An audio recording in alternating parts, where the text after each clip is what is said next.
ನಮಸ್ಕಾರ. ಮುಖ್ಯಾಂಶಗಳು. ಪ್ರಾದೇಶಿಕ ಭಾಷೆಯಲ್ಲಿ ಇಂಜಿನಿಯರಿಂಗ್ ಕೋರ್ಸ್, ಸ್ಥಳೀಯ ನುಡಿಗಳ ಸಂರಕ್ಷಣೆ ಪ್ರಚಾರದಲ್ಲಿ ಮಹತ್ವದ ಹೆಜ್ಜೆ. ಉಪರಾಷ್ಟ್ರಪತಿ ಎಂ ವೆಂಕಯ್ಯನಾಯ್ಡು. ದೇಶದಲ್ಲಿ ಕೋವಿಡ್ ಲಸಿಕಾ ಅಭಿಯಾನ ಚುರುಕು. 24 ದಿನಗಳಲ್ಲಿ 10 ಕೋಟಿ ಡೋಸ್ ವಿತರಣೆ. ಅನಾನುಕೂಲವಾಗದಂತೆ ನಿಗಾ. ಪ್ರಧಾನಿ ನರೇಂದ್ರ ಮೋದಿ. 11ನೇ ಮೆಕಾಂಗ್ ಗಂಗಾ ವರ್ಚುವಲ್ ಸಭೆ, ಕೊರೋನಾ ನಿರ್ವಹಣೆ ಪ್ರಯತ್ನಗಳ ಬಲವರ್ಧನೆ ಸೇರಿ ಅಂತಾರಾಷ್ಟ್ರೀಯ ವಿಷಯಗಳ ಚರ್ಚೆ. ಹಾಗೂ ದೇಶಾದ್ಯಂತ ಶ್ರದ್ಧಾಭಕ್ತಿಯಿಂದ ಬಕ್ರೀದ್ ಆಚರಣೆ. ತ್ಯಾಗ, ಸೋದರತೆ, ಐಕ್ಯತೆಯೊಂದಿಗೆ ಮುನ್ನಡೆಯಲು ಗಣ್ಯರ ಸಂದೇಶ. ವಾರ್ತೆಗಳ ವಿವರ. ನೂತನ ಶೈಕ್ಷಣಿಕ ವರ್ಷದಿಂದ ದೇಶದ 8 ರಾಜ್ಯಗಳ 14 ಇಂಜಿನಿಯರಿಂಗ್ ಕಾಲೇಜುಗಳ ಆಯ್ದ ಶಾಖೆಗಳಲ್ಲಿ ಪ್ರಾದೇಶಿಕ ಭಾಷೆಗಳಲ್ಲಿ ಕೋರ್ಸ್ಗಳನ್ನು ಆರಂಭಿಸಲು ನಿರ್ಧರಿಸಿರುವುದಕ್ಕೆ ಉಪರಾಷ್ಟ್ರಪತಿ ಎಂ ವೆಂಕಯ್ಯನಾಯ್ಡು ಅಖಿಲ ಭಾರತ ತಾಂತ್ರಿಕ ಶಿಕ್ಷಣ ಮಂಡಳಿಯನ್ನು ಅಭಿನಂದಿಸಿದ್ದಾರೆ. ನೂತನ ರಾಷ್ಟ್ರೀಯ ಶಿಕ್ಷಣ ನೀತಿಗೆ ಅನುಗುಣವಾಗಿ ಅಖಿಲ ಭಾರತ ತಾಂತ್ರಿಕ ಶಿಕ್ಷಣ ಮಂಡಳಿ ಬಿಟೆಕ್ ಕೋರ್ಸ್ಗಳಲ್ಲಿ 11 ಪ್ರಾದೇಶಿಕ ಭಾಷೆಗಳಾದ ಕನ್ನಡ, ಹಿಂದಿ, ಮರಾಠಿ, ತಮಿಳು, ತೆಲುಗು, ಗುಜರಾತಿ, ಮಲಯಾಳಂ, ಬೆಂಗಾಳಿ, ಅಸ್ಸಾಮಿ, ಪಂಜಾಬಿ ಹಾಗೂ ಒರಿಯಾ ಭಾಷೆಗಳಲ್ಲಿ ಅನುಮತಿ ನೀಡಿರುವುದಕ್ಕೆ ತಮಗೆ ಸಂತಸವಾಗಿದ್ದು, ಇದು ಸರಿಯಾದ ದಿಕ್ಕಿನಲ್ಲಿ ಇಡುತ್ತಿರುವ ಹೆಜ್ಜೆ ಎಂಬುದು ತಮ್ಮ ನಂಬಿಕೆಯಾಗಿದೆ ಎಂದು ಉಪರಾಷ್ಟ್ರಪತಿ ಫೇಸ್ಬುಕ್ನಲ್ಲಿ ಬರೆದುಕೊಂಡಿದ್ದಾರೆ.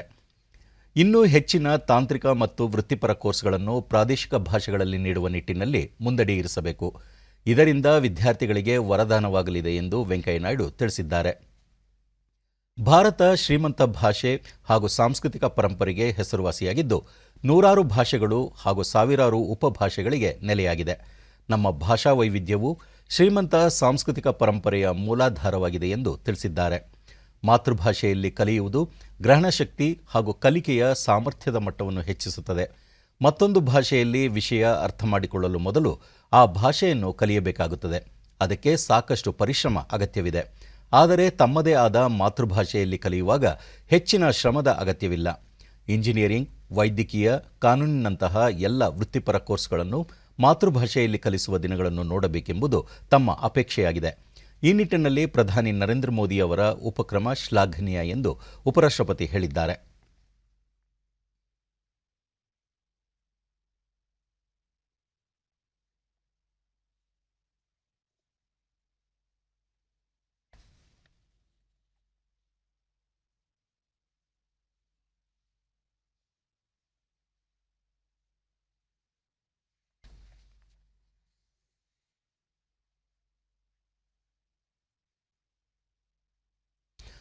ಪ್ರಧಾನಿ ನರೇಂದ್ರ ಮೋದಿ ನಿನ್ನೆ ಸಂಜೆ ಸಂಸತ್ತಿನ ಉಭಯ ಸದನಗಳ ಎಲ್ಲ ಪಕ್ಷಗಳ ನಾಯಕರೊಂದಿಗೆ ಸಂವಾದ ನಡೆಸಿದರು. ಈ ವೇಳೆ ಅವರು ಭಾರತದಲ್ಲಿ ಕೋವಿಡ್-19 ಪರಿಸ್ಥಿತಿ ಹಾಗೂ ಸಾಂಕ್ರಾಮಿಕ ರೋಗಕ್ಕೆ ಸಾರ್ವಜನಿಕ ಆರೋಗ್ಯ ಪ್ರತಿಕ್ರಿಯೆ ಕುರಿತಂತೆ ಮಾಹಿತಿ ಪಡೆದು ಅತ್ಯುತ್ತಮ ಸಲಹೆಗಳನ್ನು ನೀಡಿದ ಎಲ್ಲರಿಗೂ ಧನ್ಯವಾದ ಅರ್ಪಿಸಿದರು. ಈ ಸಂದರ್ಭದಲ್ಲಿ ಪ್ರಧಾನಿಯವರು ನೀತಿ ವಿನ್ಯಾಸದಲ್ಲಿ ದೇಶದ ವಿವಿಧ ಭಾಗಗಳಿಂದ ಉತ್ತಮ ಸಹಾಯ ದೊರೆತಿದೆ. ಸಾಂಕ್ರಾಮಿಕ ರೋಗ ರಾಜಕೀಯದ ವಿಷಯವಾಗಿರದೆ ಇಡೀ ಮಾನವೀಯತೆಯ ಕಾಳಜಿಯ ವಿಷಯವಾಗಿದೆ. ಕಳೆದ 100 ವರ್ಷಗಳಲ್ಲಿ ಮಾನವಕುಲ ಇಂತಹ ಸಾಂಕ್ರಾಮಿಕ ರೋಗದ ಪರಿಸ್ಥಿತಿ ಕಂಡಿರಲಿಲ್ಲ ಎಂದು ತಿಳಿಸಿದರು. ದೇಶಾದ್ಯಂತ ಪ್ರತಿ ಜಿಲ್ಲೆಯಲ್ಲಿ ಆಮ್ಲಜನಕ ಘಟಕ ಹೊಂದುವುದನ್ನು ಖಾತ್ರಿಪಡಿಸಿಕೊಳ್ಳಲು ಪ್ರಯತ್ನ ಕೂಡ ಮಾಡಲಾಗುತ್ತಿದೆ ಎಂದು ತಿಳಿಸಿದ ನರೇಂದ್ರ ಮೋದಿ, ದೇಶದಲ್ಲಿ ಕೋವಿಡ್ ಲಸಿಕಾ ಅಭಿಯಾನ ವೇಗದ ಗತಿಯಲ್ಲಿ ಸಾಗುತ್ತಿದ್ದು, ಮೊದಲ 10 ಕೋಟಿ ಲಸಿಕೆ ನೀಡಿಕೆಗೆ ಕೇವಲ 85 ದಿನಗಳನ್ನು ತೆಗೆದುಕೊಂಡಿರುವುದನ್ನು ಪ್ರಸ್ತಾಪಿಸಿದರು. ಅದೇ ರೀತಿ ಕೊನೆಯ 10 ಕೋಟಿ ಡೋಸ್ ನೀಡಿಕೆಗೆ ಕೇವಲ 24 ದಿನಗಳನ್ನು ತೆಗೆದುಕೊಳ್ಳಲಾಗಿದೆ ಎಂದು ಮಾಹಿತಿ ನೀಡಿದರು. ಜನರಿಗೆ ಯಾವುದೇ ಅನಾನುಕೂಲತೆ ಉಂಟಾಗದಂತೆ ಕೇಂದ್ರ ಸರ್ಕಾರ ಸೂಚಿಸಿರುವ ಮುಂಗಡ ಲಭ್ಯತೆಯ ಆಧಾರದ ಮೇಲೆ ಜಿಲ್ಲಾ ಮಟ್ಟದಲ್ಲಿ ಲಸಿಕೆ ನೀಡಿಕೆ ಅಭಿಯಾನವನ್ನು ಸರಿಯಾಗಿ ಯೋಜಿಸುವ ಅಗತ್ಯತೆ ಇದೆ ಎಂಬುದನ್ನು ಪ್ರಧಾನಿ ಒತ್ತಿ ಹೇಳಿದರು. ಸಭೆಯಲ್ಲಿ ಉಪಸ್ಥಿತರಿದ್ದ ಮಾಜಿ ಪ್ರಧಾನಿ ಎಚ್ ಡಿ ದೇವೇಗೌಡ ಅವರು ಕೋವಿಡ್-19 ಸೋಂಕಿನ ಪರಿಸ್ಥಿತಿಯಲ್ಲಿ ಪ್ರಧಾನಿ ನರೇಂದ್ರ ಮೋದಿ ಅವರು ನಿರಂತರ ಮೇಲ್ವಿಚಾರಣೆ ನಡೆಸುತ್ತಿದ್ದಾರೆ ಮತ್ತು ದಣಿವರಿಯದೆ ಕೆಲಸ ಮಾಡುತ್ತಿದ್ದಾರೆ ಎಂದು ಶ್ಲಾಘಿಸಿದರು.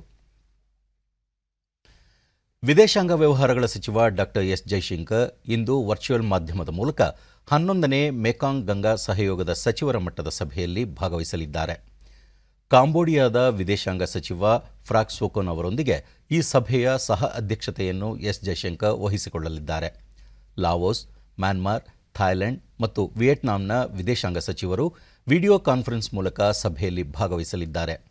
ಈ ಸಭೆಯಲ್ಲಿ ಸದಸ್ಯ ದೇಶಗಳ ವಿದೇಶಾಂಗ ಸಚಿವರು, ಬ್ಯಾಂಕಾಕ್ನಲ್ಲಿ 2019ನೇ ಸಾಲಿನ ಆಗಸ್ಟ್ನಲ್ಲಿ ನಡೆದ 10ನೇ ಸಭೆಯಲ್ಲಿ ಪರಸ್ಪರ ಮಾತುಕತೆ ಮೂಲಕ ಚರ್ಚಿಸಲಾದ ವಿಷಯಗಳ ಕುರಿತು ಸಮೀಕ್ಷೆ ನಡೆಸುವರು. ಅಲ್ಲದೆ ಕೋವಿಡ್-19 ವಿರುದ್ಧದ ಹೋರಾಟದಲ್ಲಿ ತಮ್ಮ ಪ್ರಯತ್ನವನ್ನು ಇನ್ನಷ್ಟು ಬಲಗೊಳಿಸುವುದು ಸೇರಿದಂತೆ ಅಂತಾರಾಷ್ಟ್ರೀಯ ವಿಷಯಗಳ ಕುರಿತು ಸಹ ಚರ್ಚೆ ನಡೆಸಲಾಗುವುದು. ರೈತರ ಎಲ್ಲಾ ವಿಷಯಗಳ ಕುರಿತು ಚರ್ಚಿಸಲು ಕೇಂದ್ರ ಸರ್ಕಾರ ಮುಕ್ತವಾಗಿದೆ ಎಂದು ಕೃಷಿ ಸಚಿವ ನರೇಂದ್ರ ಸಿಂಗ್ ತೋಮರ್ ಲೋಕಸಭೆಗೆ ನೀಡಿದ ಲಿಖಿತ ಉತ್ತರದಲ್ಲಿ ಮತ್ತೊಮ್ಮೆ ಸ್ಪಷ್ಟಪಡಿಸಿದ್ದಾರೆ. ಈಗಾಗಲೇ ರೈತ ನಾಯಕರೊಂದಿಗೆ 11 ಬಾರಿ ಮಾತುಕತೆ ನಡೆಸಲಾಗಿದೆ. ರೈತರ ವಿಷಯದ ಗಂಭೀರತೆ ಅರಿತು ಕೇಂದ್ರ ಸರ್ಕಾರ ಮಾತುಕತೆ ಮೂಲಕ ಪರಿಹಾರ ಕಂಡುಹಿಡಿಯಲು ಪ್ರಾಮಾಣಿಕ ಪ್ರಯತ್ನ ಮಾಡಿದೆ ಎಂದು ತೋಮರ್ ಹೇಳಿದ್ದಾರೆ. ಕೇಂದ್ರ ಸರ್ಕಾರ ರೈತರ ಅನುಕೂಲಕ್ಕಾಗಿ ಹಲವಾರು ಯೋಜನೆಗಳನ್ನು ಜಾರಿಗೆ ತಂದಿದೆ. ಅವರ ಆದಾಯ ದ್ವಿಗುಣಗೊಳಿಸಲು ಕಾನೂನು ಜಾರಿಗೆ ತರಲು ಮುಂದಾಗಿದ್ದು, ಈ ವಿಷಯ ಕುರಿತು ರೈತರ ನಾಯಕರೊಂದಿಗೆ ಚರ್ಚೆ ನಡೆದಿದೆ ಎಂದು ಕೇಂದ್ರ ಕೃಷಿ ಸಚಿವರು ಲೋಕಸಭೆಗೆ ನೀಡಿದ ಲಿಖಿತ ಉತ್ತರದಲ್ಲಿ ತಿಳಿಸಿದ್ದಾರೆ.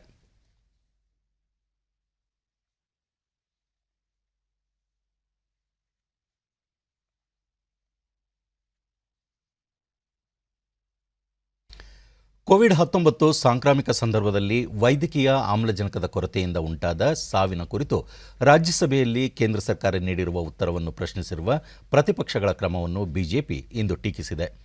ದೆಹಲಿಯಲ್ಲಿ ಮಾಧ್ಯಮಗಳೊಂದಿಗೆ ಪಕ್ಷದ ವಕ್ತಾರ ಸಂಬಿತ್ ಪಾತ್ರ, ಆರೋಗ್ಯ ರಾಜ್ಯಗಳಿಗೆ ಸಂಬಂಧಿಸಿದ ವಿಷಯವಾಗಿದ್ದು, ಆಮ್ಲಜನಕ ಕೊರತೆಯಿಂದ ಸಾವು ಸಂಭವಿಸಿರುವ ಬಗ್ಗೆ ಯಾವುದೇ ರಾಜ್ಯ ದತ್ತಾಂಶ ಕಳುಹಿಸಿಲ್ಲ ಎಂಬ ಕೇಂದ್ರ ಸರ್ಕಾರದ ನಿಲುವನ್ನು ಪುನರುಚ್ಚರಿಸಿದರು. ರಾಜ್ಯಗಳು, ಕೇಂದ್ರಾಡಳಿತ ಪ್ರದೇಶಗಳು ಕಳುಹಿಸುವ ಮಾಹಿತಿಯನ್ನು ಕೇಂದ್ರ ಸರ್ಕಾರ ಸಂಗ್ರಹಿಸಿ ಸಂಸತ್ತಿಗೆ ಉತ್ತರಿಸಿದೆ ಎಂದು ಪಾತ್ರ ವಿವರಿಸಿದ್ದಾರೆ. ಮಹಾರಾಷ್ಟ್ರ, ಛತ್ತೀಸ್ಗಢ ರಾಜ್ಯ ಸರ್ಕಾರಗಳು ಆಮ್ಲಜನಕ ಕೊರತೆಯಿಂದ ಯಾವುದೇ ಸಾವುಗಳು ಸಂಭವಿಸಿಲ್ಲ ಎಂದು ಹೇಳಿವೆ ಎಂದು ತಿಳಿಸಿದರು. ಕಾಂಗ್ರೆಸ್ ನಾಯಕ ರಾಹುಲ್ ಗಾಂಧಿ ಪ್ರತಿಯೊಂದು ವಿಷಯದಲ್ಲೂ ಗೊಂದಲವನ್ನು ಹರಡುತ್ತಿದ್ದಾರೆ ಎಂದು ಆರೋಪಿಸಿದರು. ಕೋವಿಡ್ ಕುರಿತಂತೆ ಪ್ರಧಾನಮಂತ್ರಿ ನರೇಂದ್ರ ಮೋದಿ ಅವರು ಕರೆದಿದ್ದ ಸಭೆಗೆ ಗೈರು ಹಾಜರಾಗಿದ್ದ ಕಾಂಗ್ರೆಸ್ ಹಾಗೂ ಆಮ್ ಆದ್ಮಿ ಪಕ್ಷಗಳ ನಿಲುವನ್ನು ಸಂಬಿತ್ ಪಾತ್ರ ಟೀಕಿಸಿದ್ದಾರೆ. मृत्यु नहीं हुई है, ये अरविंद केजरीवाल जी की सरकार लिखित में अपनी कमेटी की रिपोर्ट को दिल्ली हाईकोर्ट को सबमिट करती है.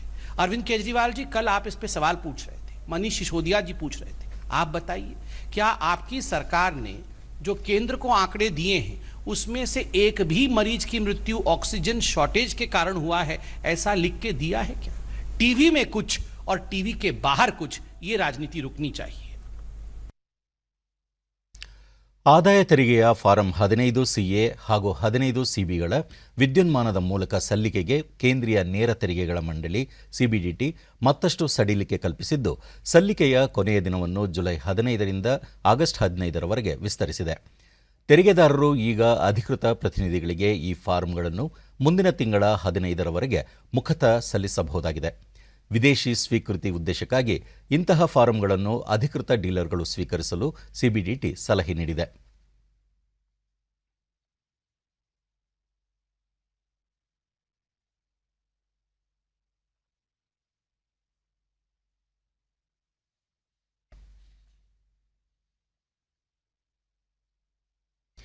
ದೇಶದಲ್ಲಿ ಲಸಿಕೆ ಅಭಿಯಾನ ವಿಶೇಷವಾಗಿ ಮುಂದುವರೆದಿದೆ. ಇದರ ಪರಿಣಾಮ ವಿಶ್ವದಲ್ಲೇ ಅತಿ ಹೆಚ್ಚು ಲಸಿಕೆ ನೀಡಿರುವ ದೇಶಗಳ ಪೈಕಿ ಭಾರತ ಮುಂಚೂಣಿಯಲ್ಲಿದೆ. ಇದುವರೆಗೆ ದೇಶಾದ್ಯಂತ ಒಟ್ಟು 41,74,72,455 ಮಂದಿಗೆ ಲಸಿಕೆ ನೀಡಲಾಗಿದೆ. ನಿನ್ನೆ ಒಂದೇ ದಿನ 34,25,446 ಮಂದಿಗೆ ಲಸಿಕೆ ನೀಡಲಾಗಿದೆ ಎಂದು ಕೇಂದ್ರ ಆರೋಗ್ಯ ಸಚಿವಾಲಯ ತಿಳಿಸಿದೆ. ದೇಶದಲ್ಲಿ ಕೊರೋನಾ ಮಾದರಿಗಳ ಪರೀಕ್ಷಾ ಸಾಮರ್ಥ್ಯದಲ್ಲಿ ನಿರಂತರ ಹೆಚ್ಚಳ ಮಾಡಲಾಗುತ್ತಿದ್ದು, ಇದುವರೆಗೆ ಒಟ್ಟು 44,91,93,273 ಮಂದಿಗೆ ಕೊರೋನಾ ಮಾದರಿ ಪರೀಕ್ಷೆ ನಡೆಸಲಾಗಿದೆ. ನಿನ್ನೆ ಒಂದೇ ದಿನ 18,52,140 ಮಂದಿಯ ಮಾದರಿ ಪರೀಕ್ಷಿಸಲಾಗಿದೆ ಎಂದು ಭಾರತೀಯ ವೈದ್ಯಕೀಯ ಸಂಶೋಧನಾ ಮಂಡಳಿ ಐಸಿಎಂಆರ್ ತಿಳಿಸಿದೆ.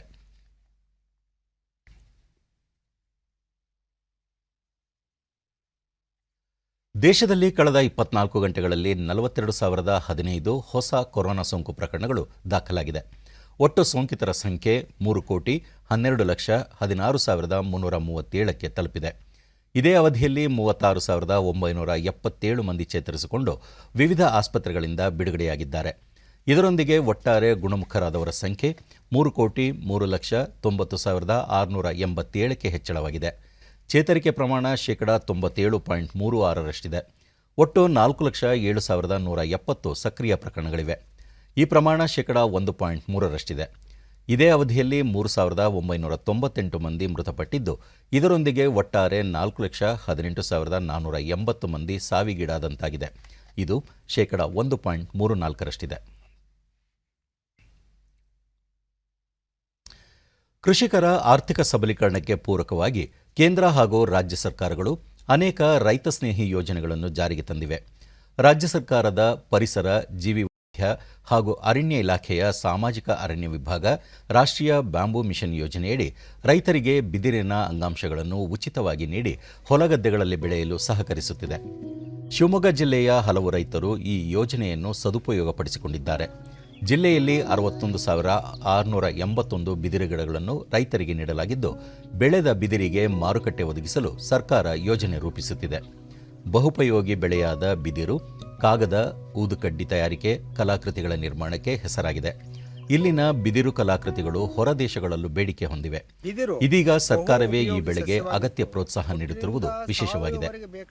ಈ ಕುರಿತು ಕೃಷಿಕ ಡಾಕ್ಟರ್ ಎಸ್.ಆರ್. ಕುಲಕರ್ಣಿ ತಮ್ಮ 3 ಎಕರೆ ಜಮೀನಿನಲ್ಲಿ 1,000 ಬಿದಿರು ಅಂಗಾಂಶಗಳನ್ನು ನೀಡಲಾಗಿದ್ದು, ಅರಣ್ಯ ಇಲಾಖೆ ಅಗತ್ಯ ಪ್ರೋತ್ಸಾಹ ನೀಡುತ್ತಿದೆ ಎಂದರು. ಅಡೆತಡೆಗಳನ್ನು ತಡೆದು ಸರಳಗೊಳಿಸಿರುವುದರಿಂದ ರೈತರು ಈ ಉತ್ಕೃಷ್ಟ ಯೋಜನೆಯನ್ನು ಉಪಯೋಗಿಸಿಕೊಂಡು ಬಿದಿರಿನ ಬಹುಮುಖ ಉಪಯೋಗಗಳಿಗೆ ಸಹಕಾರಿಯಾಗಿ ಮಾಡಬಹುದು. ನಮ್ಮ ಈ ಕೃಷಿಕ ಯೋಗೀಶ್ ನಾಯ್ಕ ರೈತರಿಗೆ ಆದಾಯ ತಂದುಕೊಡುವ ಈ ಯೋಜನೆ ಹಲವರಿಗೆ ವರದಾನವಾಗಿದೆ ಎಂದು ತಿಳಿಸಿದರು. ಕೃಷಿಯಲ್ಲೇ ಒಳ್ಳೆಯ ಉತ್ತಮವಾದ ಕೃಷಿ ಪದ್ಧತಿಯನ್ನು ಇದನ್ನು ತಂದಿದ್ದಾರೆ. ಇದರಿಂದ ನಮಗೆ ಒಳ್ಳೆಯ ಆದಾಯವೂ ಬರುತ್ತದೆ. ಅದೇ ರೀತಿಯಲ್ಲಿ ನಮಗೆ ಒಳ್ಳೆಯ ಅನುಕೂಲವಾದ ರೀತಿಯಲ್ಲಿ ಇದರಿಂದ ಪೇಪರ್ ಬಳಸ್ಬೋದು. ಆಮೇಲೆ ಉದ್ದಂಕಡ್ಡಿ ಇತರೆ ಚಟುವಟಿಕೆಗೆ ನಮಗೆ ಉತ್ತಮವಾದ ಅವಕಾಶ ಇದೆ ಅಂತ ಹೇಳೋಕೆ ಇಷ್ಟಪಡ್ತೀನಿ. ನಮ್ಮ ಸಾಮಾಜಿಕ ಅರಣ್ಯ ಪರಿವೀಕ್ಷಕ ಹರ್ಷ ರೈತರು ತಮ್ಮ ಗದ್ದೆಗಳ ಬದುಗಳಲ್ಲಿ ವಿಶೇಷವಾಗಿ ಬಿದಿರು ಸಸಿಗಳನ್ನು ನೆಡುತ್ತಿರುವುದು ಜಮೀನು ಗಡಿ ಗುರುತು ಮಾಡಲು ಅನುಕೂಲವಾಗಿದೆ ಎಂದರು. ತಮ್ಮ ಗದ್ದೆಯ ಬದುಗಳಲ್ಲಿ ಹಾಕ್ತಾ ಇದ್ದಾರೆ. ಸುಮಾರು 1,000 ಗಿಡಗಳನ್ನೆಲ್ಲ ತಗೊಂಡು ಹೋಗ್ತಾ ಇದ್ದಾರೆ. ಇದರಿಂದ ತುಂಬಾ ಉಪಯೋಗ ಇದೆ. ಶಿಕಾರಿಪುರ ವಲಯ ಅರಣ್ಯಾಧಿಕಾರಿ ಪವನ್ ಕುಮಾರ್ ಜಿಲ್ಲೆಯಾದ್ಯಂತ ಯೋಜನೆ ಜಾರಿಯಲ್ಲಿದ್ದು, ರೈತರಿಗೆ ಪ್ರೋತ್ಸಾಹ ಧನ ನೀಡಲಾಗುತ್ತಿದೆ. ಮುಂಬರುವ ದಿನಗಳಲ್ಲಿ ಬಿದಿರು ಮಾರುಕಟ್ಟೆ ನಿರ್ಮಿಸುವ ಯೋಜನೆಯೂ ಇದೆ ಎಂದರು. ರೈತರಿಗೆ ವಿತರಣೆ ಮಾಡಿದ್ದೇವೆ. ಹೆಕ್ಟೇರಿಗೆ 50,000ವರೆಗೂ ನಾವು ಅವರಿಗೆ ಸಹಾಯಧನವನ್ನು ನೀಡ್ತಾ ಇದ್ದೇವೆ. ಮುಂದಿನ 3 ವರ್ಷಗಳಲ್ಲಿ ಬದುಕುಳಿದ ಸಸಿಗಳ ಆಧಾರದ ಮೇಲೆ ನಾವು ಅವರಿಗೆ ಸಹಾಯಧನವನ್ನು ಅವರ ಖಾತೆಗೆ ನೇರವಾಗಿ ಜಮೆ ಮಾಡುವ ಒಂದು ಯೋಜನೆಯನ್ನು ಸರ್ಕಾರ ಹೊಂದಿದೆ.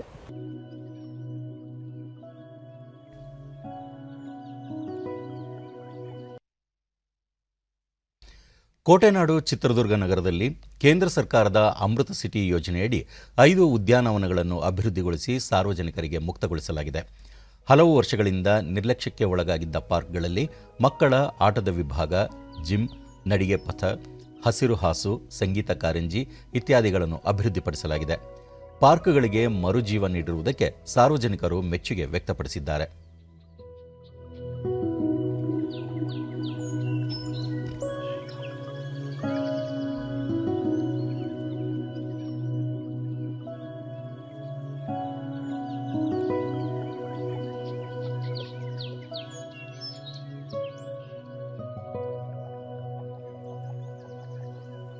ಚಿತ್ರದುರ್ಗದಲ್ಲಿ ಸುಮಾರು ಡಿಡಿ ನ್ಯೂಸ್ನೊಂದಿಗೆ ಸ್ಥಳೀಯರಾದ ಕೃಷ್ಣಮೂರ್ತಿ ಹಲವು ವರ್ಷಗಳಿಂದ ನಿರ್ಲಕ್ಷ್ಯಕ್ಕೆ ಒಳಗಾಗಿದ್ದ ಪಾರ್ಕ್ಗಳನ್ನು ಸಕಲ ಸೌಲಭ್ಯಗಳೊಂದಿಗೆ ಅಭಿವೃದ್ಧಿಗೊಳಿಸಿರುವುದು ಸಂತಸ ನೀಡಿದೆ ಎಂದರು. ಇದರಲ್ಲಿ ಕಾರಂಜಿ, ಜಿಮ್ಮು, ಆಮೇಲೆ ಹಸಿರೀಕರಣ ಎಲ್ಲ ಮಾಡಿರ್ತಕ್ಕಂಥದ್ದು ಭಾಳ ಒಳ್ಳೆ ಕೆಲಸ. ಈಗ ನೋಡಿದ್ರೆ ಅಭಿವೃದ್ಧಿ ಆಗ್ತಾ ಇದೆ ಅನ್ನಿಸ್ತಾ ಇದೆ. ದಯವಿಟ್ಟು ಎಲ್ಲರಿಗೂ ಸಂಬಂಧಪಟ್ಟವರು ಇದನ್ನು ನಿರ್ವಹಣೆ ಇದೇ ರೀತಿ ಕಂಟಿನ್ಯೂ ಚೆನ್ನಾಗಿ ಮಾಡ್ಕೊಂಡು ಹೋಗಿ ಚೆನ್ನಾಗಿ ನಿರ್ವಹಣೆ ಮಾಡಬೇಕಂತ ಹೇಳ್ತೀನಿ. ಹೆಚ್ಚಿನ ಅನುದಾನವನ್ನ ಮತ್ತೋರ್ವ ನಿವಾಸಿ ಮಾಲ್ತೇಶ್, ಯೂನಿಯನ್ ಪಾರ್ಕ್ ನಗರದ ಅತ್ಯಂತ ಹಳೆಯ ಉದ್ಯಾನವಾಗಿದೆ. ಈಗ ಸಂಪೂರ್ಣವಾಗಿ ಅಭಿವೃದ್ಧಿಪಡಿಸಿರುವುದರಿಂದ ಸಾರ್ವಜನಿಕರಿಗೆ ಅನುಕೂಲವಾಗಿದೆ ಎಂದರು. ಇಂಥ ಒಂದು ಹಸಿರೀಕರಣ, ಒಳ್ಳೆ ಜಿಮ್ಮು, ಮಕ್ಕಳಿಗೆ ಆಡ್ತಕ್ಕಂಥ ವಸ್ತುಗಳನ್ನ ಎಲ್ಲ ಅಳವಡಿಸಿದರೆ ಬಹಳ ಸಂತೋಷಕರವಾದಂಥ ಸಂಗತಿ. ಇದು ಮುಂದಿನ ದಿನಗಳಲ್ಲಿ ಕೂಡ ಇದನ್ನ ಇದೇ ರೀತಿ ಅಭಿವೃದ್ಧಿ ಮಾಡಿ ಇದನ್ನ ಸಾರ್ವಜನಿಕರು ಕೂಡ ಸ್ವಚ್ಛವಾಗಿ ಇಟ್ಕೊಳ್ಳೋಕೆ ಎಲ್ಲರೂ ಕೂಡ ಸಹಕಾರ ಮಾಡಬೇಕು. ನಗರಸಭೆ ಪೌರಾಯುಕ್ತ ಜಿಟಿ ಹನುಮಂತರಾಜು ಸುಮಾರು 3 ಕೋಟಿ ವೆಚ್ಚದಲ್ಲಿ ಕೇಂದ್ರ ಸರ್ಕಾರದ ಅಮೃತ್ ಸಿಟಿ ಯೋಜನೆಯಡಿ 5 ಪಾರ್ಕ್ಗಳನ್ನು ಅಭಿವೃದ್ಧಿಪಡಿಸಲಾಗಿದೆ. ಕೆಲ ಪಾರ್ಕ್ಗಳಲ್ಲಿ ಸಂಗೀತ ಕಾರಂಜಿ ಸೇರಿ ಆಧುನಿಕ ಸೌಲಭ್ಯಗಳನ್ನು ಒದಗಿಸಲಾಗಿದೆ ಎಂದು ಮಾಹಿತಿ ನೀಡಿದರು. ಭಾಳ ವ್ಯವಸ್ಥಿತವಾಗಿರ್ತಕ್ಕಂಥ ಪಾರ್ಕ್ನಲ್ಲಿ ಈಗ ಭಾಳಷ್ಟು ಜನ ಕೂಡ ಬೆಳಗ್ಗೆ ಮತ್ತು ಸಾಯಂಕಾಲ ವಾಕ್ ಮಾಡ್ತಾ ಇದ್ದಾರೆ. ಅದ್ರ ಜೊತೆಯಲ್ಲಿ ಚಿಲ್ಡ್ರನ್ಸ್ ಪಾರ್ಕ್ ಕೂಡ ಇದೆ. ಮಕ್ಕಳು ಕೂಡ ಅಲ್ಲಿ ಆಟಗಳನ್ನು ಆಡ್ತಾ ಇದ್ದಾರೆ. ದೊಡ್ಡವರಿಗೂ ಕೂಡ ಏನು ವ್ಯಾಯಾಮ ಸಾಮಗ್ರಿಗಳು ಕೂಡ ಅಳವಡಿಸಿರೋದ್ರಿಂದ ಅವರು ಕೂಡ ಭಾಳ ಸಂತೋಷದಿಂದ ಈ ಪಾರ್ಕನ್ನು ಉಪಯೋಗಿಸ್ತಾರೆ.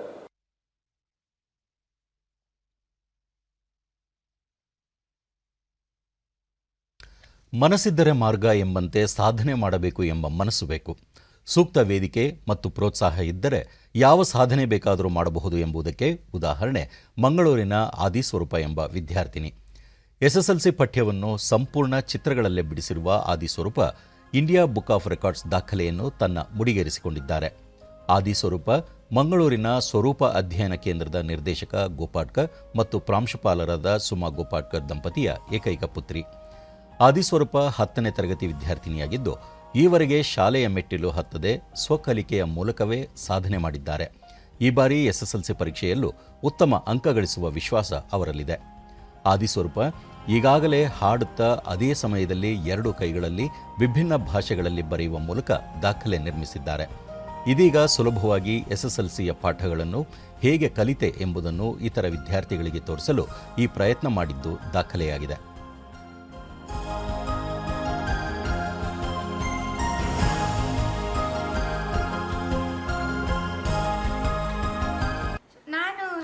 ಡಿಡಿ ನ್ಯೂಸ್ನೊಂದಿಗೆ ಆದಿಸ್ವರೂಪ ತನ್ನ ಸಾಧನೆ ಬಗ್ಗೆ ಹೇಳಿದ್ದು ಹೀಗೆ: ಎಂದಿಗೂ ಔಪಚಾರಿಕ ಶಿಕ್ಷಣ ಪಡೆದಿಲ್ಲ, ಆದರೂ ಈ ಬಾರಿಯ 10ನೇ ತರಗತಿ ಪರೀಕ್ಷೆ ಬರೆದಿದ್ದೇನೆ. ಸ್ಮರಣೆಯ ತಂತ್ರವನ್ನು ಅಳವಡಿಸಿಕೊಳ್ಳುವ ಮೂಲಕ 20 ಗಂಟೆಗಳಿಗೂ ಕಡಿಮೆ ಅವಧಿಯಲ್ಲಿ ಪಾಠಗಳನ್ನು ಕಲಿತು ಸಾಧನೆ ಮಾಡಿದ್ದೇನೆ ಎಂದರು. ಒಂದೇ ಪೇಂಟಿಂಗ್ ಅಲ್ಲಿ 10ನೇ ಕ್ಲಾಸಿನ ಎಲ್ಲ 6 ಸಬ್ಜೆಕ್ಟನ್ನು ಸಹ ಚಿತ್ರದ ಮೂಲಕ ಹಾಕಿದ್ದೇನೆ. ಅದಕ್ಕೆ ವಿಜುವಲ್ ಮೆಮೊರಿ ಆರ್ಟ್ ಅಂತ ಹೇಳ್ತೇವೆ ನಾವು ಸ್ವರೂಪದಲ್ಲಿ. ಕಳೆದ 25 ವರ್ಷಗಳಿಂದ ಗೋಪಾಟ್ಕರ್ ಸ್ವರೂಪ ಸ್ವಕಲಿಕಾ ಶಿಕ್ಷಣ ಸಂಸ್ಥೆ ಬಹಳ ವಿಶೇಷವಾಗಿದೆ. ಸಂಸ್ಥೆಯಲ್ಲಿ ಕಳೆದ 25 ವರ್ಷದಿಂದ ಪ್ರತಿ ವರ್ಷ 50 ವಿದ್ಯಾರ್ಥಿಗಳಿಗೆ ಪಠ್ಯೇತರ ಚಟುವಟಿಕೆಗಳ ಮೂಲಕವೇ ವಿದ್ಯಾರ್ಜನೆ ನೀಡಲಾಗುತ್ತಿದೆ ಎಂದರು. ಕಲಿಕೆ ಇರಲಿಲ್ಲ. ಶಾಲೆಗೆ ಹೋಗುವ ವಿದ್ಯಾರ್ಥಿಗಳಿಗೆ ಸಾಮರ್ಥ್ಯದ ಬಹಳ ಕೊರತೆ ಇರುವ ಕಾರಣಕ್ಕೆ ಅಧ್ಯಯನ ಕೇಂದ್ರ ಅಂತ ಆರಂಭ ಮಾಡಿದೆ. ಸ್ವರೂಪ ಅಧ್ಯಯನ ಕೇಂದ್ರ, ಸ್ವರೂಪ ವಠಾರ ಅಂತ ಮಾಡಿಕೊಂಡು ವಠಾರದಲ್ಲಿ ಒಂದು 18 ವರ್ಷ ರಿಸರ್ಚ್ ಮಾಡಿ ಅಧ್ಯಯನ ಕೇಂದ್ರ ಆರಂಭಿಸಿ ಮಕ್ಕಳ ಸಾಮರ್ಥ್ಯ ಹೆಚ್ಚಾಗಲಿಕ್ಕೆ ಬೇಕಾಗಿ ಅಧ್ಯಯನ ಕೇಂದ್ರ ಮಾಡಿಕೊಂಡು ನಮ್ಮ ಮಗಳನ್ನ ಸುಮಾ ಗೋಪಾಟ್ಕರ್ ಮಕ್ಕಳಿಗೆ ಸರಳವಾಗಿ ಕಲಿಯುವ ಮತ್ತು ಮೆದುಳಿನ ಸಾಮರ್ಥ್ಯ ಹೆಚ್ಚಿಸುವ 10 ಕಲಿಕಾ ಕ್ರಮಗಳನ್ನು ಸ್ವರೂಪ ಶಿಕ್ಷಣ ಸಂಸ್ಥೆ ಕಲಿಸಿಕೊಡುತ್ತದೆ. ಅದರಲ್ಲಿ ಈ ವಿಜುವಲ್ ಮೆಮೊರಿ ಆರ್ಟ್ ಸಹ ಒಂದು. ಇದೇ ವಿಧಾನವನ್ನು ಬಳಸಿಕೊಂಡು ಆದಿಸ್ವರೂಪ ಸಾಧನೆ ಮಾಡಿದ್ದಾರೆ ಎಂದರು. ಬೇರೆಲ್ಲ ಕೌಶಲಗಳನ್ನು ಅವಳಾಗೆ ಮಾಡ್ತಾ ಹೋದ್ಲು. ನಮ್ಮ ಅಧ್ಯಯನ ಕೇಂದ್ರದಲ್ಲಿ ಜೊತೆಯಲ್ಲಿದ್ದು ಅವಳು ಏನು ನೋಡಿದಾಳೆ ಅದನ್ನು ಅವಳು ಮಾಡಿದ್ಲು, ಏನು ಕೇಳಿದಾಳೆ ಅದನ್ನು ತಿಳ್ಕೊಂಡ್ಲು.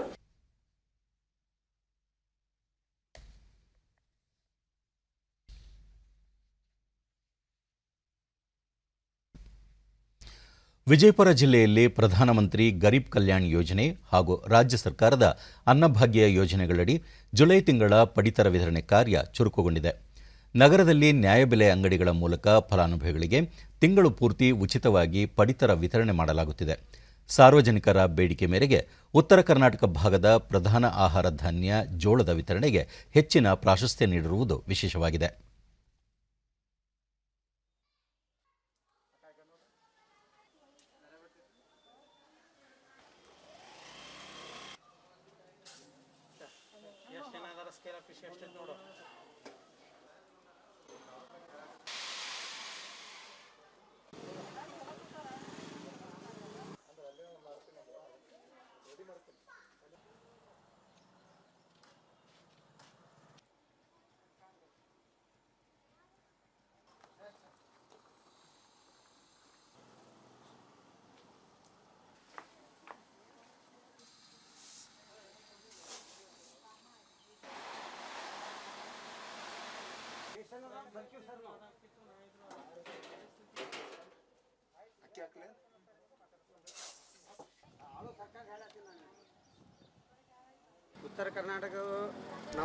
ಡಿಡಿ ನ್ಯೂಸ್ನೊಂದಿಗೆ ಫಲಾನುಭವಿ ಅಂಬಾಜಿ ನಾರಾಯಣಕರ ಈ ಭಾಗದ ಪ್ರಮುಖ ಆಹಾರ ಧಾನ್ಯ ಜೋಳ ವಿತರಣೆ ಮಾಡುತ್ತಿರುವುದು ಸಂತಸ ನೀಡಿದೆ ಎಂದು ತಿಳಿಸಿದರು. ಉಣ ಎಣ್ಣೆ ಒಳ್ಳೆ ಎಣ್ಣೆ ಅದಕ್ಕೆ ನಾವು ಏನಪ್ಪ ಅಂತಂದ್ರೆ ಭಯಂಕರ ಮಾರ್ಕೆಟ್ನಾಗ ತುಟ್ಟಿ ಅದ. ಅದು ನಮ್ಗೆ ಎಣ್ಣೆ ಪಾಕೆಟ್ನು ಕೊಟ್ಟರೆ ನಮ್ಗೆ ಒಂದು ಸರಿ ಅನಿಸ್ತದೆ. ಈಗ ಎಣ್ಣೆ ಪಾಕೆಟ್ ಮಾರ್ಕೆಟ್ನಾಗ ಭಾಳ ತುಟ್ಟಿ ಆಗ್ಯಾವ. ಈ ಅದು ಪಡಿತರ ಒಳಗೆ ಅದನ್ನು ಸಪ್ಲೈ ಮಾಡಿದ್ರೆ ಸರ್ಕಾರಕ್ಕೆ ನಾವು ಅಭಿನಂದನೆ ಸಲ್ಲಿಸ್ತೀವಿ. ಮತ್ತೋರ್ವ ಫಲಾನುಭವಿಗಳಾದ ಜಯಶ್ರೀ, ನಮಗೆ ನಮ್ಮದೇ ಆಹಾರ ಧಾನ್ಯವಾದ ಜೋಳ ವಿತರಣೆ ಮಾಡುತ್ತಿರುವುದರಿಂದ ಅನುಕೂಲ ಆಗಿದೆ ಎಂದರು.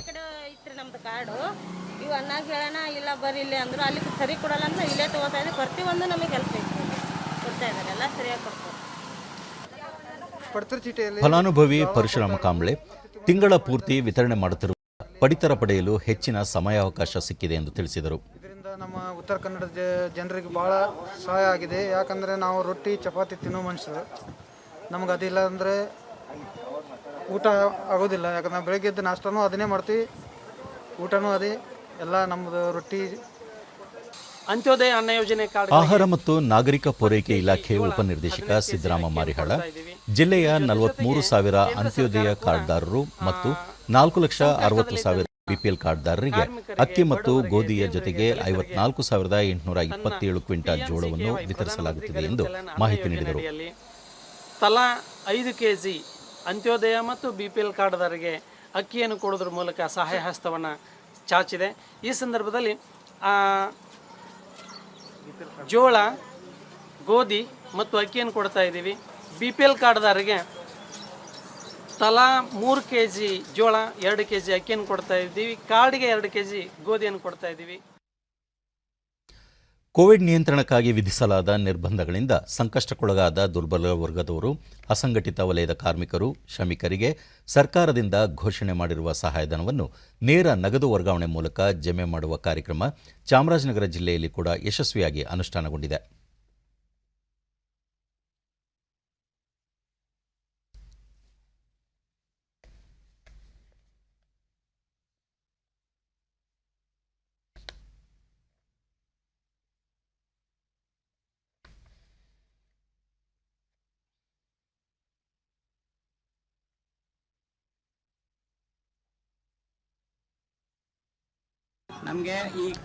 ಡಿಡಿ ನ್ಯೂಸ್ನೊಂದಿಗೆ ಕಟ್ಟಡ ಕಾರ್ಮಿಕರಾದ ಫಲಾನುಭವಿ ಶಿವರಾಜು, ಕೋವಿಡ್ ಸಂದರ್ಭದಲ್ಲಿ ಕೆಲಸವಿಲ್ಲದೆ ಜೀವನ ನಿರ್ವಹಣೆ ತುಂಬ ಕಷ್ಟವಾಗಿತ್ತು.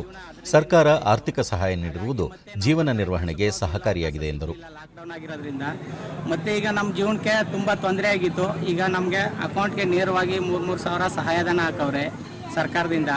ಹಾಗಾಗಿ ನಮಗೆ ತುಂಬ ಹೆಲ್ಪ್ ಆಗೈತೆ. ನಮಗೆ ನಾವು ಗಾರೆ ಕೆಲಸ ಮತ್ತೋರ್ವ ಫಲಾನುಭವಿ ರಂಗಸ್ವಾಮಿ, ಗಾರೆ ಕೆಲಸದಿಂದ ಜೀವನ ನಿರ್ವಹಣೆ ಮಾಡುತ್ತಿದ್ದು ಕೊರೋನಾದಿಂದಾಗಿ ಕೂಲಿ ಇಲ್ಲದೆ ತೊಂದರೆಗೆ ಒಳಗಾಗಿದ್ದವು. ಇಂತಹ ಸಂದರ್ಭದಲ್ಲಿ ಸರ್ಕಾರ ನಮ್ಮ ಖಾತೆಗೆ ನೇರವಾಗಿ 3,000 ರೂಪಾಯಿ ಸಹಾಯಧನ ಜಮೆ ಮಾಡಿರುವುದು ಅನುಕೂಲಕರವಾಗಿದೆ ಎಂದರು. ನೇರವಾಗಿ ನಮ್ಮ ಕಾರ್ಮಿಕರ ಕಾರ್ಡ್ನಿಂದ 3,000 ರೂಪಾಯಿ ನೇರವಾಗಿ ನಮ್ಮ ಅಕೌಂಟಿಗೆ ಬಂದದ್ರಿಂದ ನಮಗೆ ತುಂಬ ಒಳ್ಳೆಯದಾಗಿದೆ. ಆದ್ದರಿಂದ ನಾವು ಈ ಸರ್ಕಾರಕ್ಕೆ ನಾವು ತುಂಬ ಕೃತಜ್ಞತೆಯನ್ನು ಸಲ್ಲಿಸಬೇಕು. ಚಾಮರಾಜನಗರ ಜಿಲ್ಲಾ ಕಾರ್ಮಿಕ ಅಧಿಕಾರಿ ಎಂ ಮಹದೇವಸ್ವಾಮಿ, ಜಿಲ್ಲೆಯಲ್ಲಿ ನೋಂದಾಯಿತ 32,000 ಫಲಾನುಭವಿಗಳಲ್ಲಿ 25,474 ಫಲಾನುಭವಿಗಳ ಖಾತೆಗೆ ನೇರವಾಗಿ 3,000 ರೂಪಾಯಿ ಸಹಾಯಧನ ವರ್ಗಾವಣೆಯಾಗಿದೆ ಎಂದು ಹೇಳಿದರು. ಇದುವರೆಗೆ 25,474 ಜನಗಳಿಗೆ ಅವರ ಅಕೌಂಟ್ಗೆ ಆನ್ಲೈನ್ ಮೂಲಕ ಡಿಬಿಟಿ ಮೂಲಕ ಈಗಾಗಲೇ ಹಣ ಜಮೆ ಆಗಿರ್ತದೆ. ಬ್ಯಾಂಕ್ ಡೀಟೇಲ್ಸ್ಗಳನ್ನ ಕರೆಕ್ಟಾಗಿ ಕೊಟ್ಟಿರಬೇಕಾಗ್ತದೆ. ಇಲ್ಲ ಅಂತಂದರೆ ಪೌರತ್ವ ತಿದ್ದುಪಡಿ ಕಾಯ್ದೆಯಿಂದ ದೇಶದ ಮುಸ್ಲಿಂ ಸಮುದಾಯಕ್ಕೆ ಯಾವುದೇ ಬಾಧಕವಾಗುವುದಿಲ್ಲ ಎಂದು ಆರ್ಎಸ್ಎಸ್ ಮುಖ್ಯಸ್ಥ ಮೋಹನ್ ಭಾಗವತ್ ಹೇಳಿದ್ದಾರೆ. ಪಾಕಿಸ್ತಾನ ತನ್ನ ಅಲ್ಪಸಂಖ್ಯಾತ ಸಮುದಾಯ ಸಂರಕ್ಷಿಸುವಲ್ಲಿ ವಿಫಲವಾಗಿದ್ದರೂ ಭಾರತ ಮೊದಲಿನಿಂದಲೂ ತನ್ನ ಅಲ್ಪಸಂಖ್ಯಾತ ಸಮುದಾಯದ ರಕ್ಷಣೆಯನ್ನು ಕೈಗೊಂಡಿದೆ ಎಂದು ತಿಳಿಸಿದ್ದಾರೆ. ಗೌಹಾತಿಯಲ್ಲಿಂದು ಅಸ್ಸಾಂ ಮುಖ್ಯಮಂತ್ರಿ ಹಿಮಂತ ಬಿಸ್ವಾ ಶರ್ಮಾ ಅವರೊಂದಿಗೆ ಎನ್ಆರ್ಸಿ ಹಾಗೂ ಸಿಎಎ ಕುರಿತ ನಾಗರಿಕ ಸಂವಾದ ಶೀರ್ಷಿಕೆಯ ಕೃತಿಯೊಂದನ್ನು ಬಿಡುಗಡೆಗೊಳಿಸಿ ಮಾತನಾಡುತ್ತಿದ್ದರು.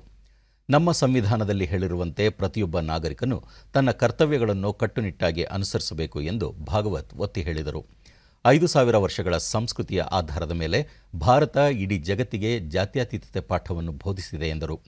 ಜಾತ್ಯತೀತವಾದ ಕುರಿತು 2014ರ ನಂತರ ಚರ್ಚೆ ನಡೆಯುತ್ತಿದೆ. ಆದರೆ ದೇಶ ಜಾತ್ಯತೀತೆಯ ಪುರಾತನ ಇತಿಹಾಸವನ್ನು ಹೊಂದಿದೆ ಎಂದು ಆರ್ಎಸ್ಎಸ್ ಮುಖ್ಯಸ್ಥರು ಹೇಳಿದ್ದಾರೆ. ಅಥವಾ उसी को हवा देने के लिए कुछ लोग सीधा इस नरेशन को कम्युनल लाइंस पर लाके लोगों में डाले. भक्ति में हम पक्के हैं, आपकी भक्ति में आप भी पक्के हो, हमको कोई दिक्कत नहीं. भाषा आपकी अलग अलग है, हमको कोई दिक्कत नहीं है. एक दूसरे की भाषा का आदर सम्मान करके हम रहेंगे एक दूसरे की भाषा। ದೇಶಾದ್ಯಂತ ಇಂದು ಮುಸ್ಲಿಮರ ಪವಿತ್ರ ಹಬ್ಬವಾದ ಈದ್ ಉಲ್ ಜುಹಾ ಬಕ್ರೀದನ್ನು ಆಚರಿಸಲಾಗುತ್ತಿದೆ.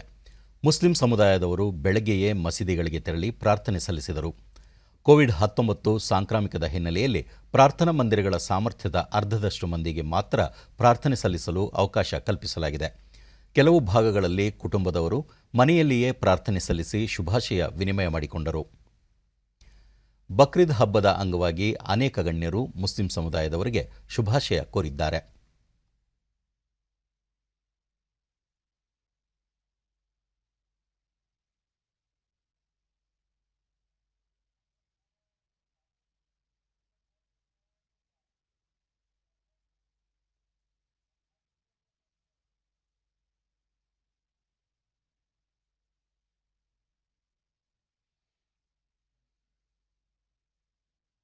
ರಾಷ್ಟ್ರಪತಿ ರಾಮನಾಥ್ ಕೋವಿಂದ್ ಈದ್ ಉಲ್ ಜುಹಾ ಪ್ರೀತಿ, ನಿಸ್ವಾರ್ಥತೆ ಮತ್ತು ತ್ಯಾಗದ ಮನೋಭಾವಕ್ಕೆ ಕೃತಜ್ಞತೆ ಸಲ್ಲಿಸುವ ಹಬ್ಬವಾಗಿದೆ.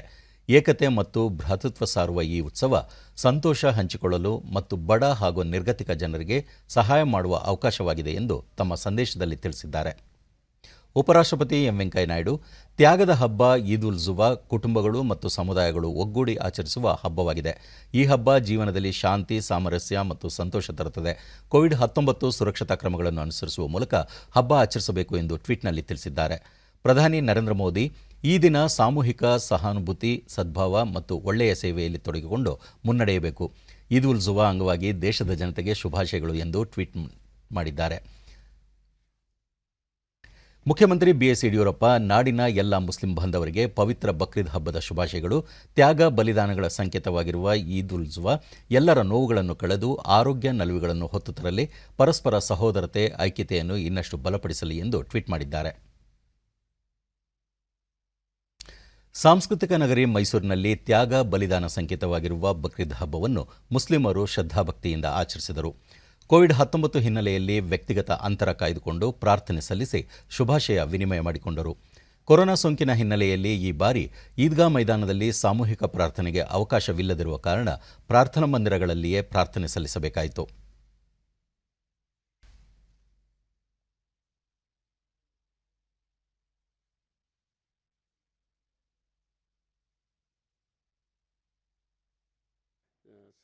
ಪ್ರಾರ್ಥನಾ ಮಂದಿರದ ಪ್ರಮುಖ ಎಸ್ಎಂ ಶಫೀಫ್ ರಜ್ವಿ ಸರ್ಕಾರದ ಕೋವಿಡ್ ನಿಯಮಗಳನ್ನು ಕಟ್ಟುನಿಟ್ಟಾಗಿ ಪಾಲಿಸುವ ಮೂಲಕ ಮಸೀದಿಯಲ್ಲಿ ಪ್ರಾರ್ಥನೆ ಸಲ್ಲಿಸಲಾಯಿತು.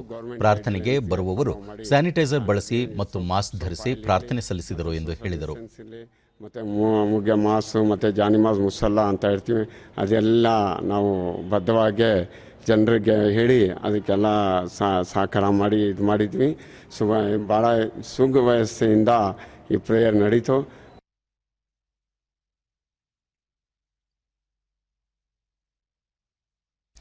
ಕೊನೆಯಲ್ಲಿ ಮತ್ತೊಮ್ಮೆ ಮುಖ್ಯಾಂಶಗಳು. ಪ್ರಾದೇಶಿಕ ಭಾಷೆಯಲ್ಲಿ ಇಂಜಿನಿಯರಿಂಗ್ ಕೋರ್ಸ್, ಸ್ಥಳೀಯ ನುಡಿಗಳ ಸಂರಕ್ಷಣೆ ಪ್ರಚಾರದಲ್ಲಿ ಮಹತ್ವದ ಹೆಜ್ಜೆ, ಉಪರಾಷ್ಟ್ರಪತಿ ವೆಂಕಯ್ಯನಾಯ್ಡು. ದೇಶದಲ್ಲಿ ಕೋವಿಡ್ ಲಸಿಕಾ ಅಭಿಯಾನ ಚುರುಕು, 24 ದಿನಗಳಲ್ಲಿ 10 ಕೋಟಿ ಡೋಸ್ ವಿತರಣೆ, ಅನಾನುಕೂಲವಾಗದಂತೆ ನಿಗಾ, ಪ್ರಧಾನಿ ನರೇಂದ್ರ ಮೋದಿ. 11ನೇ ಮೆಕಾಂಗ್ ಗಂಗಾ ವರ್ಚುವಲ್ ಸಭೆ, ಕೊರೋನಾ ನಿರ್ವಹಣೆ ಪ್ರಯತ್ನಗಳ ಬಲವರ್ಧನೆ ಸೇರಿ ಅಂತಾರಾಷ್ಟ್ರೀಯ ವಿಷಯಗಳ ಚರ್ಚೆ. ಹಾಗೂ ದೇಶಾದ್ಯಂತ ಶ್ರದ್ಧಾಭಕ್ತಿಯಿಂದ ಬಕ್ರೀದ್ ಆಚರಣೆ, ತ್ಯಾಗ, ಸೋದರತೆ, ಐಕ್ಯತೆಯೊಂದಿಗೆ ಮುನ್ನಡೆಯಲು ಗಣ್ಯರ ಸಂದೇಶ. ನಮ್ಮ ವಾರ್ತಾ ಪ್ರಸಾರವನ್ನು ನೀವು ಡಿಡಿ ಚಂದನ ನ್ಯೂಸ್ ಯೂಟ್ಯೂಬ್ ಚಾನೆಲ್ನಲ್ಲೂ ವೀಕ್ಷಿಸಬಹುದು. ವೀಕ್ಷಕರೇ, ಈಗ ನಾನು ಸ್ಟುಡಿಯೋದಿಂದ ತೆರಳುತ್ತಿರುವ ಕಾರಣ ಮಾಸ್ಕ್ ಧರಿಸುತ್ತಿದ್ದೇನೆ.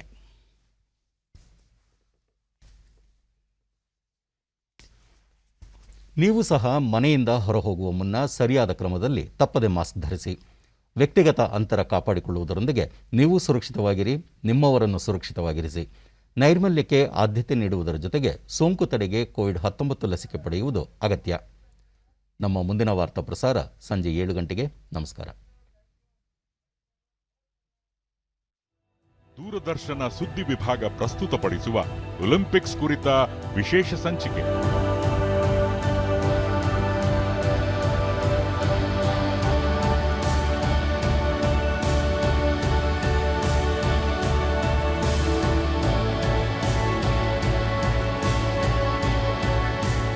ಇಂದು ರಾತ್ರಿ 9:30ಕ್ಕೆ ಚಂದನದಲ್ಲಿ. ತಪ್ಪದೇ ವೀಕ್ಷಿಸಿ ಒಲಿಂಪಿಕ್ಸ್ 2020.